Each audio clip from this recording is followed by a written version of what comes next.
Have you ever had a deck that makes you feel like the main character? Yeah? This isn't it. It tries, it really does try though.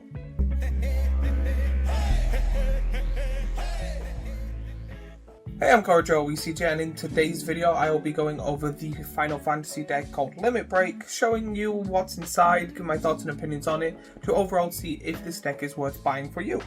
This is the second out of the 4 decks I will be going over, but if you're interested in the other 2 they will be coming out shortly. But just a quick little break before I go any further. I've got t-shirts and hoodies on sale now for people. If you like the weird stuff that I make and want to support the channel, grab yourself some merch and look cooler than a turn 1 Soul Ring. There will be a link down below. And now let's go back onto the video itself.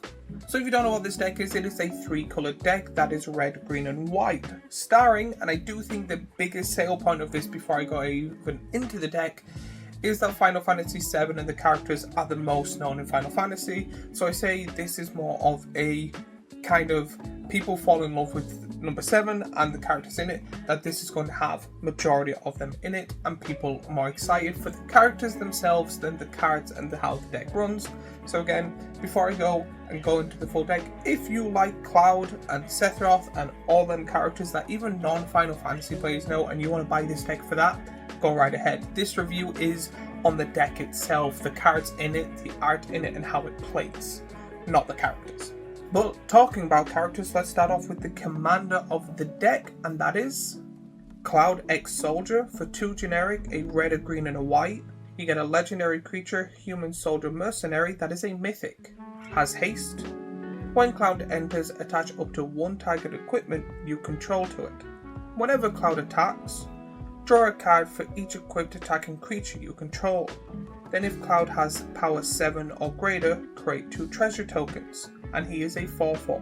So straight off the bat, I think this is going to be a very powerful commander. I usually go for 5 mana or less unless it has a broken ability, so I think the mana cost for the card for 4/4 with haste already is cool, with 3 colours that will easily get it up with 7 or more toughness. Unnatural Growth is one of my favourite cards, and already putting this in, that is 2 free treasure tokens because it comes in 8/8. Then this also refills your hand by putting equipment on it, plus it gets equipped itself for free whenever you play it. It is really easy to cheap out equipment, so you can put something in. Even if it's not the most powerful equipment, attaching it on to draw a card is really good. The one thing I like this deck is that it comes across as kind of like a Voltron deck, that you just want to put all the equipment on Cloud and then watch him absolutely destroy. However, you get benefits for sharing the equipment around, which is kind of like in the game, giving other people, your teammates and stuff, equipment. So I really do think this is a very powerful and good commander and is perfect for Cloud. But then with every commander there is a sub-commander in the deck, and the sub-commander of this deck is Tifa Martial Artist. For 1 generic, a red, a green and a white, you get a legendary creature, Human Monk, that is a mythic. Has melee. Whenever 1 or more creatures you control with power 7 or greater deal combat damage to a player, untap all creatures you control. If it's the first combat phase of your turn, there is an additional combat phase after this phase, and is a 4/4.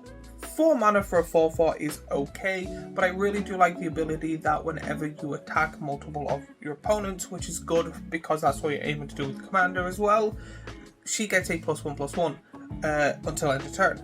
But I'm not the biggest fan of the additional combat phase because they don't really do additional combat phase cards in decks. So this is more of, in my opinion already, if you buy this and want to play her, you will have to change a lot of the decks because there is kind of an imbalance. I do think, just looking at the commander and sub-commander, the 2 main focus is going to be creatures and artifacts. Then probably low tier, I'm going to say enchantments, lands, and then sorceries. They might throw in an additional combat, other cards, but I say the hard focus is going to be on Cloud, which is fair. But if you want to play her, you would probably have to change a lot of the deck. But what is in the deck?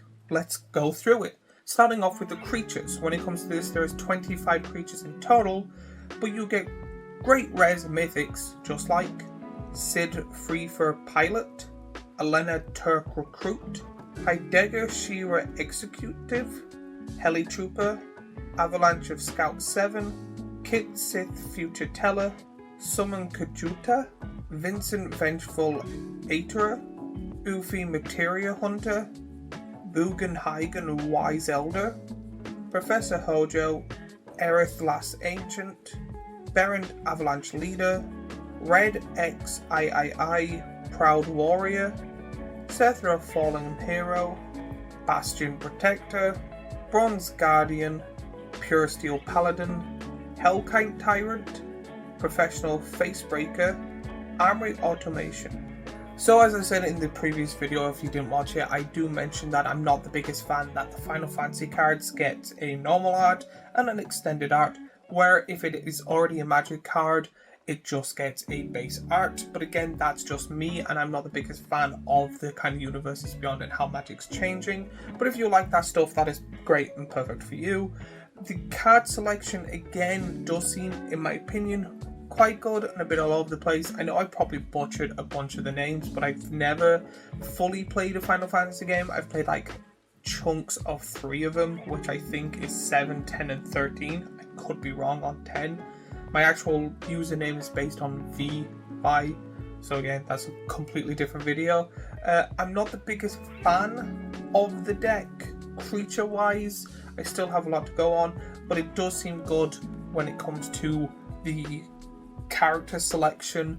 I just think it's a bit difficult for this deck when it comes to the kind of 2 variations. You kind of want multiple combats with the SubCommander and then have swing wide with the Commander, and I just find the selection of the cards and the weirdness of them just to be kind of all over the place. There's not kind of there is a structure, but it's a bit too wide of a structure for my liking. So let's go on to the spells of the deck. Already before reading through these, I think spells are going to be a little bit on the weaker side, but we'll go through them together. You get cards just like Cloud's Limit Break, Ultimate Magic Holy, Livestream Blessing, Clever Concealment, Chaos Warp, Austri Command, Unfinished Business, Vanquish the Horde, and Decimate. Straight off the bat, I usually give out, if there is usually a white pip and a bit of graveyard recursion, there's always a Sun Titan. I do find that Chaos Warp is the red version of that, so again, having Chaos Warp in here doesn't seem to be the best. I can see it used if you have something, like if you know something's on your top and you get one of your little guys, the ones you don't really care about, to try and get the power up to 7 or something like that. But I do think that Chaos Warp doesn't really have a place in it. It's just your generic good get rid of card that an opponent has. So I can see it good there. That's it. The rest of the cards are, to be honest, not really. I don't know how to explain it other than there's not that oomph. When it comes to this in the previous deck or in other decks I've seen, there's always kind of one section that is missing the oomph. That it seems to be kind of a bar, the bar scales where it's different sizes of bars, that there's always one that's at the lower end, and I do think the sorceries are usually on that end when it comes to this. I do think there is a good fair few ones, however I do think that so far the power of this deck is kind of low tier compared to what we've seen in the last few years. Mainly this seems to be the high kind of selling point is the kind of nostalgic towards it and having Cloud on him and stuff like that, where it seems to be more of a, because they knew it was going to sell either way, they kind of toned down the card selection and the power of the deck. So let's now go on to the enchantments of this deck, and just from this deck and the previous deck, they seem to be hating on enchantments when it comes to this Final Fantasy set, mainly not possibly the set itself, but the decks. There is a total of 2, and if there's usually 3 or less, I usually read out the cards. But the 2 enchantments you get in this deck are Soldier Military Program for 2 generic and a white. You get an enchantment that is a rare. At the beginning of combat on your turn, choose 1. If you control a commander, you may choose both instead. Create a 1/1 soldier creature token. Put a 1/1 counter on each of up to 2 soldiers you control. For 3 mana this is worth it, especially if you can keep your commander on the field. If not, for 3 mana getting a free 1/1 each turn is really good, and then slowly powering it up is very good, especially for 3 mana. If you have your commander on the field, it is amazing because you get both. You get the soldier and then you get it powered up a little bit. I do think having a little bit of proliferation in this deck would go amazing. I actually think if you actually got Cloud and made a pure soldier deck, this card being in it would be one of the most broken cards in it. Furious Rise for 2 generic and a red, you get an enchantment that's an uncommon. At the beginning of your end step, if you control a creature with power 4 or greater, exile the top card of your library. You may play that card until you exile another card with this enchantment. I understand that this is a red ability.